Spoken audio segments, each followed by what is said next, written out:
Can I start? Okay. Hello, everyone. Thanks for coming here.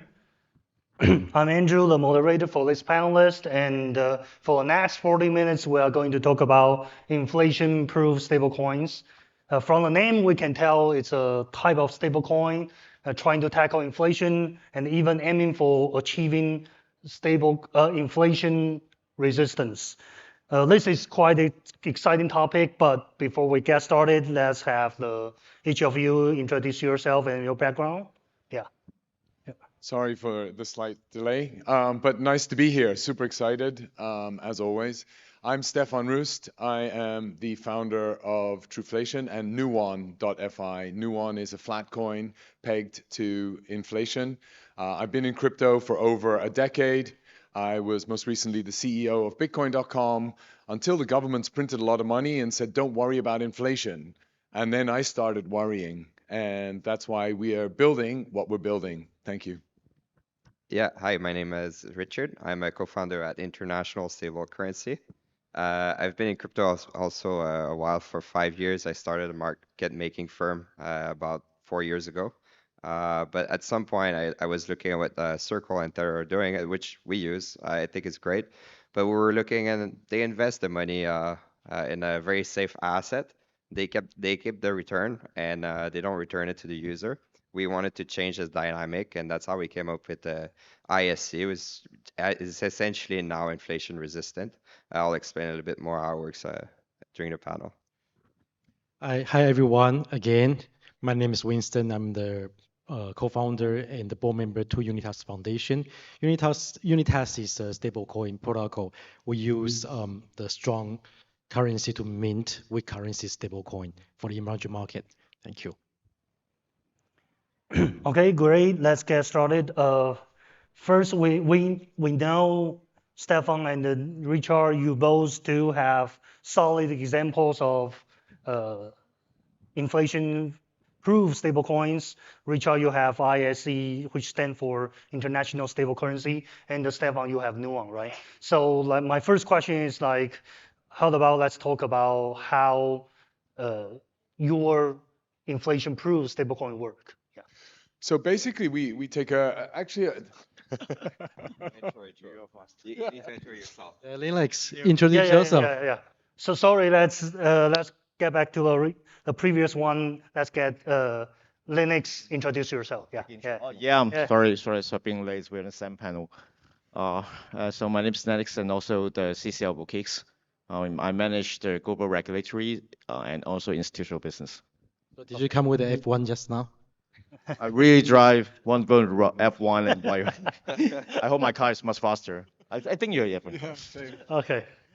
No, continue. Yeah, so basically with Nuon, what we do is we just basically take the US dollar, we calculate and rely on truflation for the source of truth in terms of how inflation moves over the course of time from a given start point and layer that on top of the US dollar. And that is ultimately the peg that the algorithm works to maintain. And then we have, in order to maintain the algorithm, we have a couple of instruments, adapters that help and support the peg. One is a negative interest rate adapter to incentivize the mint of new tokens to then bring down the price, and the other one is the opposite to then accelerate the redemption to then extract out of the market. So it's really managing supply and demand in the marketplace. That's what the main algorithmic function is focused on doing. Secondly, we have a stability pool where it simplifies a lot of the buyback and burn process in a much faster fashion, so we can avoid certain attacks and sort of viral death spirals, etc. But we also have a protection in there, an NLP protection, a liquidity pool protection, LPP we call it. And that actually acts where anybody that mints tokens, they actually provide liquidity to the liquidity pool itself. So they have a vested interest in providing and ensuring liquidity in the coin. Richard. Yeah, the best way to explain international stable currency is to think about the gold standard that we had 50 years ago and before. Gold used to be the only financial asset that was widely accepted around the world. They built the US dollar on it, but before that, there was plenty of currency that were essentially pegged to gold. But then we moved to a fiat system, and with the fiat system, it kind of encouraged the government to print more and more money and the banking system to do the same. So ISC is basically a return to the gold standard. We call it the gold standard 2.0 because we extended the pool of asset that we actually use to make a stable currency. We're pegged to a basket of asset instead of just being pegged to gold. So we're thinking global stock, global bonds, short-term treasury, gold, and cash, because those assets are essentially inversely correlated. So usually when one asset goes up, another goes down. Depending on the market situation, it will be a different pair. Through this, we actually achieve the same kind of stability that the euro will achieve against the US dollar or any fiat currency for that matter. So now that we establish that it's stable enough to act like a fiat currency, now we can focus on being essentially resistant to inflation. That's where like those assets are not necessarily susceptible to inflation. They generate either a yield or they grow in value, and it's not printable out of nothing like fiat currency can be. So that's basically what we're pegged and backed by. The way we structure this though is we have a two-layer system. We're the issuer. We're issuing tokens, so we're minting a token on different chain, and we lend it out to a reserve. So we have a system of decentralized reserve, which are essentially a legal entity, and it's a loan. It's not on chain. It's a legal loan. So we lend out the token. Once they sell it, in order to remain delta neutral and not have any risk associated with those assets, as they sell the token, they implement the reserve by buying the asset. So they don't have any fiduciary responsibility to anyone except us because they have a loan with us. And we monitor those reserves to make sure that they don't go and take more risk than they should. If they take too much risk, then we recall the loan and we deal with other reserve. So there's a few advantage with this. It achieves a certain level of censorship resistance. And the other advantage is that if there's a reserve that does not behave well, like some stable currency have done in the past, for better or worse, we can shut them down. We can just recall the loan, and eventually we can push this to the community, and the community decide who do we trust and who we don't trust. And even if we stop trusting one party, one of those reserve, we're able to shut it down without shutting down the whole system. Because for example, if there's a stablecoin issuer that we don't trust anymore, but they have very large market share, there's really nothing we can do. We just have to continue trusting them essentially, even though the fact might not align with that trust. So that's why we came up with a decentralized reserve system. That's kind of the highlight of how international stable currency works. Oh, great. And like I want to ask Winston and Lennix regardless of the mechanism, from the perspective of exchange, how do you think about this kind of inflation-proof stablecoin? This is a relatively new concept to me. A stable coin, we call it stable, but right now we are talking about what we call the flat coin, right? We want to create a coin that tag with the inflation in certain definitions. But in reality, we're thinking that it's kind of stable coin, but with capability to generate yield. So if we're thinking about the most simplest way in terms of this education is stablecoins start paying some yield back to the customers, right? The current limitation is probably a lot related to operation and regulation. So today we even talk about whether or not USDC can probably distribute direct yield back to the customers, back to the retail customers. So that can be considered as relatively inflation proof. So an exchange perspective is, I think there's a little bit of prediction. If you want to call yourself a stable coin, I think a majority of the principle need to be put it or execute in a stablecoin fashion, to behave like a stablecoin. Then if you want to eat inflation element, you probably involve only two mechanisms, whether or not involved in portfolio management of how to generate yield by using traditional methods like investor bond portfolio or treasury T-bill portfolio with leverage, and then whether or not you can create something like a supply and demand mechanism with liquidation protection mechanism. I think if you can somehow the structure like it is a stable coin, but the inflation part and protection part you execute through either from trading perspective or supply and demand perspective, and being fully transparent to customer. I think that will be a substantial breakthrough to the industry. Yeah. Because for one reason, we can see starting the capital leaving crypto because of the inflation difference. Yeah. Because of the view is difference. Yeah. Yeah. Okay. How about Winston? With all due respect, I'm actually quite confused about a product like this, particularly in exchange point of view, because well, I think interest bearing is one of the product, yeah, quite suitable. Or if you are doing the payment tool like a stablecoin straight, it's simple, easy to understand, then it's fine. But then inflation resisting inflation proof. I kind of confused, like, is it a payment tool or is it an investment tool? And either one, I kind of find it like somehow somewhere in between. And of course, like I did a little bit of research, okay, about I bond. I figure out like it's about 50 billion of market size, but it's usually issued by government. What is 50 billion market size? Market size, the issuance. Market size of? In the United States, about I bond, interest-bearing bond. Okay. Oh, sorry, inflation bond. Inflate tips. So the size Yes. of tips market Yes. is 50 billion. Yes. Okay, so yeah, it's large, but it's usually invested by the pension funds, long-term investments. So I think in the crypto space, I mean, it's a great product. I'm sure there's a space, but as of now, like it's kind of in between. So in the point of exchange view, I feel like it's somehow in between. Yeah. So how do you feel when you go to the supermarket and the eggs that you bought last year was 12 eggs, and this year you go and you only buy 4 eggs with the same dollar? How do you feel about that?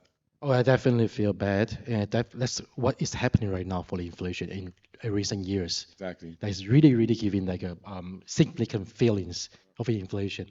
But then I also feel like if my aim is to fight against the inflation, there are many traditional ways that is available already, right? And going through crypto, actually, I feel like as of now, like working out like all tools that we're already now, adding up a lot of a stack in between. Yeah. And so on that note, from a retail perspective, how many users in the population of the world, 9 billion people, are actually going out and looking for insurance protected products, as you mentioned, that are in the traditional market, and how many of them are actually accessible to the retail market? That's a very great question. And to counter back, inflation is such a product, that inflation is such a thing that exists in the economy that people doesn't feel that strong too. They just get used to it. So they just get used to it, inflation. We can live with inflation. We're lazy. Well, nobody likes inflation. Nobody likes it, to be honest. So this morning you were actually like explaining Unitas, where you can use a strong currency in order to essentially maintain a weaker currency.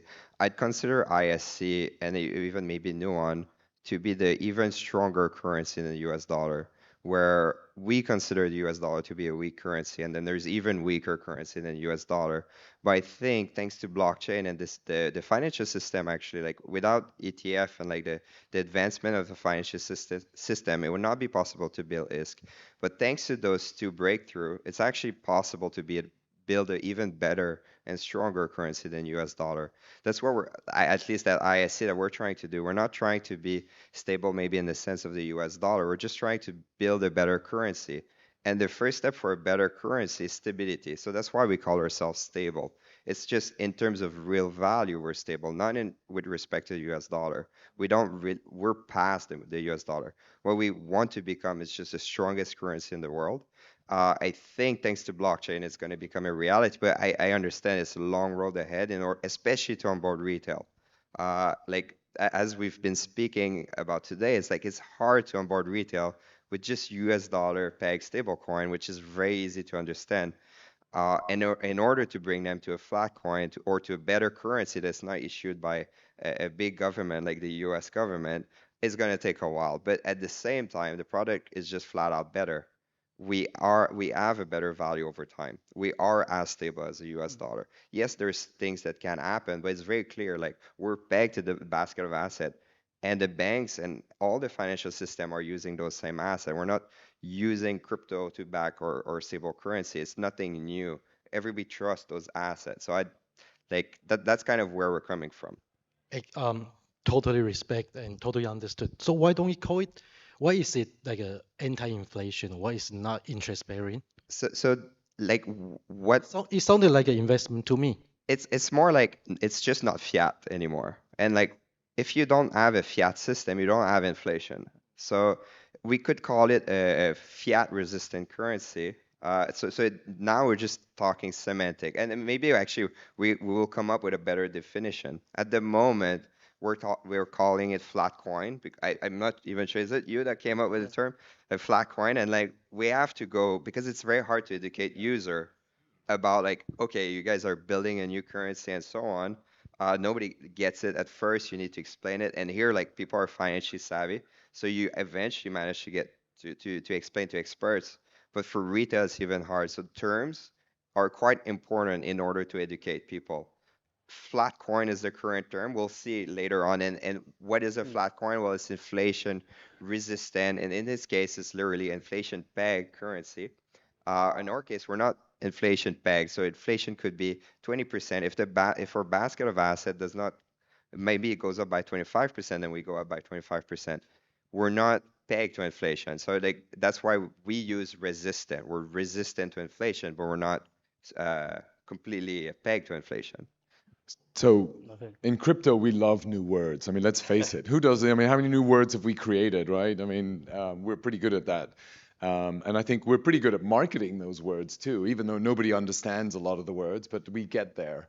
But I think technology, and by the way, every single industry around the world uses acronyms, uses a special language for their own specific industry. So I don't see why crypto is any different. If you're in the electrical industry, in the automotive industry, you've always got lots of terminology that you use that's very specific to that market.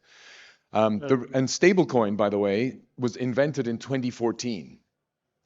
It was the first stablecoin. And today, everybody knows what a stablecoin is. So it's only going to be a matter of time until people know what a flat coin is and why a flat coin is going to be different to a stablecoin. You know, this industry's grown in 10 years, and we were talking about this on the previous panel, was from zero to $1 trillion industry in 10 years. We've got lots of problems, and we're addressing those problems at a breakneck speed. Look at this audience here. Everybody's here to learn about flat coins versus going to drink in the bar and getting ready for the Formula One practice. And not only is there an audience here and networking and business development out in the back, there's another conference down in town on that side, another one over there, and another hackathon happening there. This is the only industry that's working 24/7 to improve and create this and bring this to a $5 trillion industry in the next 2 years. Yeah. So as this happens, we have to experiment. We're not all sure where we go yet. We have investors that are trying to back us and support us. We have exchanges that allow us to get exposure to other investors that see these products and want to test it out. And we have different types of business models that are trying to experiment down a path of what is inflation proof? We don't know. But people have to be aware that inflation hits you hard. When those 4 eggs on the table for my 4 kids, there's 1 egg each. When I had 12, they had 3 eggs each. Who's going to get stronger at the end of the day? Not the kids, they can't eat the eggs. They're not going to get weaker because they can't go to the gym anymore because they don't have enough protein. But anyway, no. One thing is like if you're not in crypto yet, like now that the bull market is over and so on, like it's a very good industry to get in because it's mostly just builder left. We're really like the people who are left are here because they want to change something, change the status quo.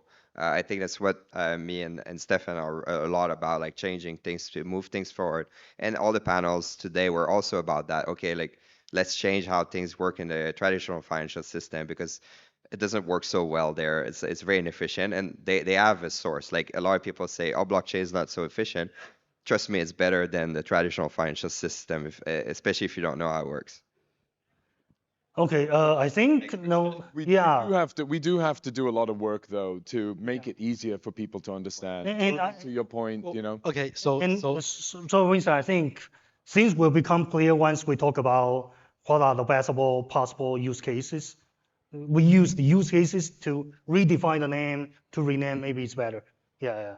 So okay, I think maybe it's better to talk about, inflation is a monetary phenomena. It happens under various reasons. For example, when government wants to stimulate economic activities, when there's a there's a shock on the industry or supply chain shock, or when there's a like depreciation of local fiat. All these reasons can result in inflation. So I'm curious about, like, I want to ask Richard and Stefan, under which reason do you think your inflation-proof stablecoins work the best, and under which reason you think it's difficult to tackle inflation? Yeah. I mean, inflation, and Asia, by the way, has not experienced inflation and is very good at controlling inflation, right? If you look at after Second World War in Germany, people took home salary in wheelbarrows, right? You couldn't get it. You had to, and that's still in people's memory. I met somebody in Slovenia. The toilet paper was worth more than the paper the money was printed on, right? So you have examples like that, and people remember that, and that's in their background, right? And I don't think, and then and in Turkey today, why has Turkey got 60% crypto adoption? Because they are living with 100% inflation. That these markets are beginning to realize, oh, there's an alternative. It's not a stable coin or flat coin. Yeah. They want to retain their wealth. Yeah. And they retain their wealth in Bitcoin largely, maybe a bit of Ethereum and maybe a bit of other top chain link coins or Arbitrum coins or something, or base token. Yeah. No, there's no base token. But anyway, something like that, right?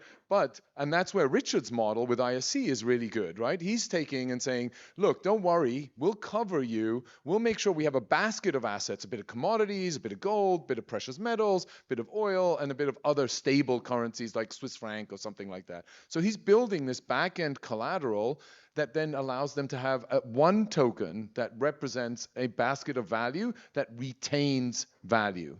And until you go through this experience where you're losing money at 100% a year, so you need $2 to buy whatever you bought last year at $1. How can you get access to it in markets like Turkey, where you don't have advanced and sophisticated financial services industry? It's very hard to participate. And so we need to make available products for them, right? And exchanges do that by providing the ability to easily on-ramp and off-ramp and set up an account and have that available. ISC provides a basket of assets, and we do it mathematically, right? And so those are just different ways of addressing it. Is one right or the other? I think everything's right, but you have today the right to choose. And I think that's all we are really hoping for. Thanks to blockchain for that. Otherwise we couldn't do it. So like the question of like in which environment we perform well or not well, actually that's why we picked this basket of asset global stock. Like it's based on the all-weather portfolio from Ray Dalio. We took that portfolio and we reduced the risk all the way down to a fiat currency risk level. So that's our inspiration. So it's supposed to perform okay in all economic regime, though there's no guarantee of that. But it's like even if there's stagflation, it's going to do okay. Design that portfolio in such a way that it doesn't need to manage it anymore. So that's our inspiration. We're going to get high adoption once people realize that U.S. inflation is not going to go away. It's not going to go back to 2%. That's when people were like, okay, that like people can invest their money and be safe from inflation, which favors rich people because they have better access to financial system. More of their asset is invested.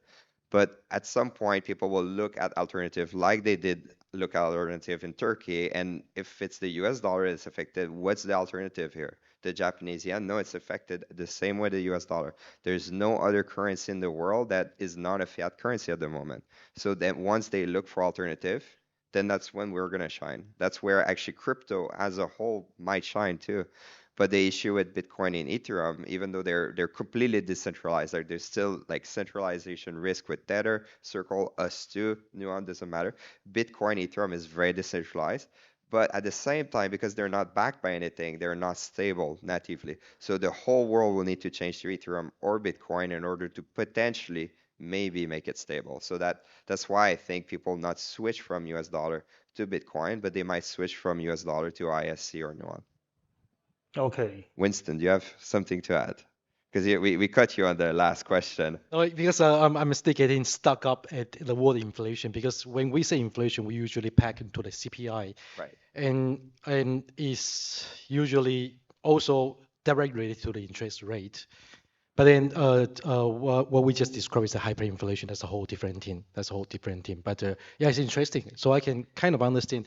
Actually, it's a whole different species of a stable coin. Yeah, it's great. I think it's great. Yeah. Thank you. Yeah, I mean, we'd love to use cost of living, right? So pegged to the cost of living, but that's a very long word and Yeah. I think we can come up with a better word. Yeah. yeah, we need to For us, there's another point that like it would be nice to peg to CPI a little bit like Nuon, but we wanted to also get rid of fractional reserve. We want it to be pegged and backed by the same thing, so that there's no longer a mismatch. Like the banks they promise you a US dollar, but then they're actually backed by mortgage. If everything goes well, just like Circle, if everything goes well, they make a little bit of money and you keep your US dollar. If everything does not go so well, like we've seen at the beginning of this year, you're at risk of using your US dollar, even though it was the safest thing. So unless you have US dollar cash, paper cash, or somehow you manage to get an account at the Federal Reserve, you're not really holding US dollar. You're holding a deposit at the bank, which is risky. As like it's maybe even short-term treasury are safer than a bank deposit, but one pays the interest. Like the tokenization of short-term treasury actually might become a very good currency for now. We'll see in 10 years and 15 years. I think their general vision is at the time when they want to stabilize the value of token, but also want to take into inflation of fiat into account. I think that's the core vision. Okay, so my next question is about like regulation. So because this type of stablecoin is no matter how I call it, I just call it this type. Okay, this type of stablecoin can possibly change the effectiveness of monetary policy. So how would you like expect the possible potential regulatory risks? Yeah. So yeah, I mean, like, you know, yeah. Yeah. I'm really gonna have to apologize. I have to race to the airport, so I really apologize that I'm gonna leave early. But thank you very much, and I'll let you Thank you. answer this. No problem. Okay. Thank you so Okay. much. Thank you so much. Yeah. Busy guy. It's an F1 rock car racing. Yeah. I got a bike. Yeah, stablecoin are, I think, the next area of regulatory efforts or inputs gotta be a stablecoin. So I think, in global context, most regulators starting to figure out how to regulate crypto and which is the most risky area of crypto industry. The first one, obviously, exchange. So the very first regime that we can see is obviously exchange related, trading platform related regulatory aspect. The second phase, I believe, could be stablecoin. So because you're already seeing couple of regulatory guideline and rules that directly related to stablecoin. For example, in Singapore already announced it. In Hong Kong, it's going to be next year, or probably by the end of the year. I think the stablecoin regime that I can heard of or I can imagine would be, if you want to call yourself a stablecoin, and if you deem yourself a stablecoin as a payment medium, so you need to have a list of guideline and requirement related to how to handle the liquidity issues or what we call the liquidity mismatch between your collateral and the redemption efforts. And then gonna be a heavy impose guideline related to these issues, related to stablecoin regime and regulated aspect. And because of that, we will see in global scale there will be going to be some new player that's being governed by probably the banking audience, the banking regulators, that you're allowed to issue your own stable coin, but your requirement looks similar with operating a half bank. Okay. Yeah. Yeah, essentially, there's not much difference between USDC and a bank. It's just they're not yet a bank, but it's basically the same business model. Yeah, it's very interesting the name of stablecoin. I wouldn't mind if that's regulated to just mean a single currency stablecoin. For us, that's okay. We're a little bit worried, obviously, of regulation that basically forbids any kind of innovation in that space, which usually regulation tends to do. And that's one breakthrough of crypto is like it's kind of a new asset class completely that was completely unregulated. And because it was unregulated, people could do like all kinds of like great things in crypto, bad things too. And like I think most people in the industry would agree that the regulator should be very, very strict on the bad things that goes on. And like especially when not just when it fails, but when it's like, oh, this is like a Ponzi scheme essentially. And I refer to Luna where USD was backed by Luna, and then they mint more Luna in order to back more USD. And when it starts to sell, then it's going to collapse. That was pretty clear from the white paper. But of course, you cannot expect retail to know this. And that's where like they attracted a lot of retail, and so many people lost so much money. And that's where like regulation should be very, very strict, that you cannot do this kind of thing. And especially in that kind of stuff, where I'm a little bit regulation can also stop a lot of innovation. If we're worried that if we don't grow fast enough, the same way that Airbnb and Uber grew fast enough in order to like, hey, we're so big now that you're gonna have to make regulation around us because they kind of knew that they were breaking like the hotel law and or taxi law, Yeah. but they were innovative enough and far enough outside of regulation to not be illegal. But of course, it was breaking the spirit of the regulation.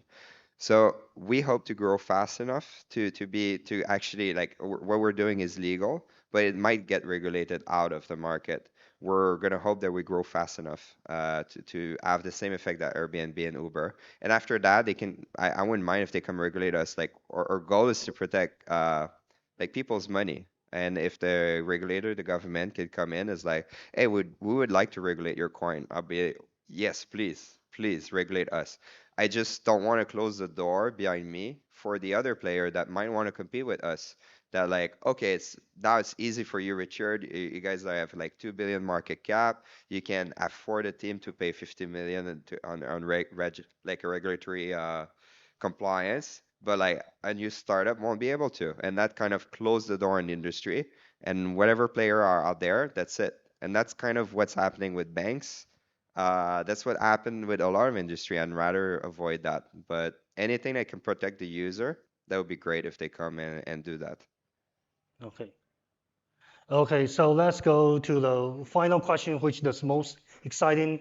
So for just let's just assume for this type of stablecoin exists, what are the potential like best use cases you can imagine? So after that, then we can imagine which type of group will benefit the most. Yeah.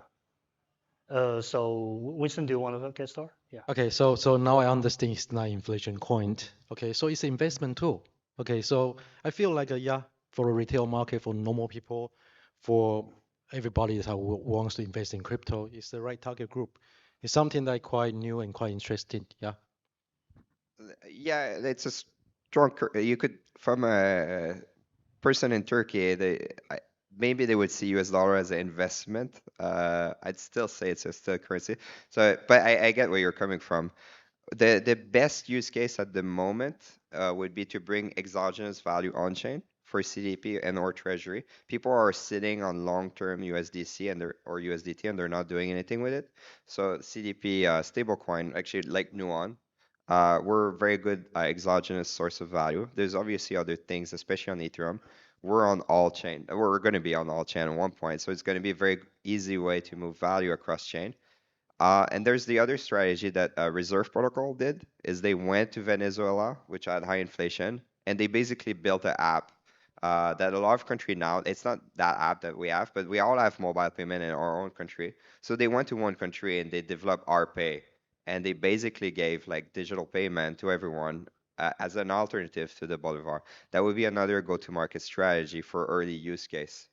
We could go to one of those countries like and make it very easy for them to onboard on their currency. And for them, they won't necessarily see the difference between ISC or the US dollar. They won't because for them, just like how the Tether was saying, that yeah, they don't really care. There's a big value add going to US dollar. There's the same value add going to ISC for them. But it's a market share to grab for anyone that wants to go there. Okay, then Lennix. Yeah, the why stablecoin exists is but the previous why stablecoin exists, the premises is in crypto is relatively difficult to access the banking system. So we need a settlement currency across crypto as an in-between. I mean, to represent the purchasing power. I mean, the fiat value versus the other stables.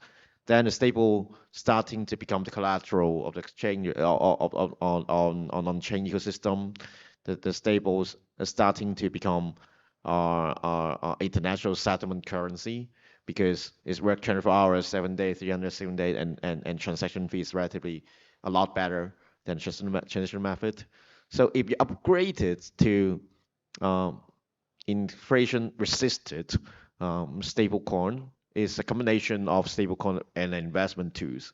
So it's already sufficiently large use case that I have one more reason instead of remittance, one more reason to put it to hold it as using that stable as one of the protection of the value, one of the asset management tools, and also getting benefit from all the remittance reason that we allowed it. So you're essentially holding something that can trade and remit and settle 24 hours cheaply in 361 days and behave like a banking system. So if that happens, I think we are literally behave like a bank within an on-chain ecosystem.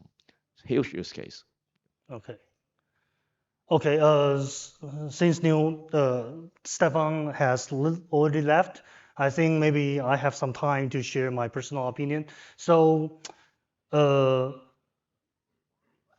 not pretty sure I'm 100% correct, but fundamentally, if you can make your collateral, think about that. Why there's inflation? Because we cannot derive utility from money and crypto, regardless of forms. The thing we really derive utility is because of food, because of the traffic, transportation system, and so on. So think about that. If we can really tokenize the thing we really derive utility from, then I think the idea that to achieve somewhat inflation-proof is possible. And I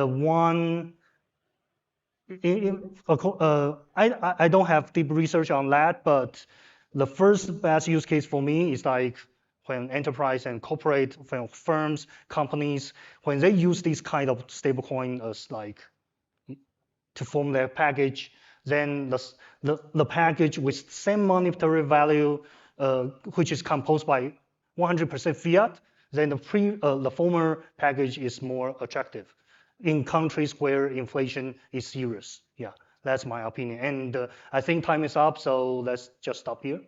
Thanks everyone, all you having me here. Yeah. Thank you, everyone. Thank you. Thank you.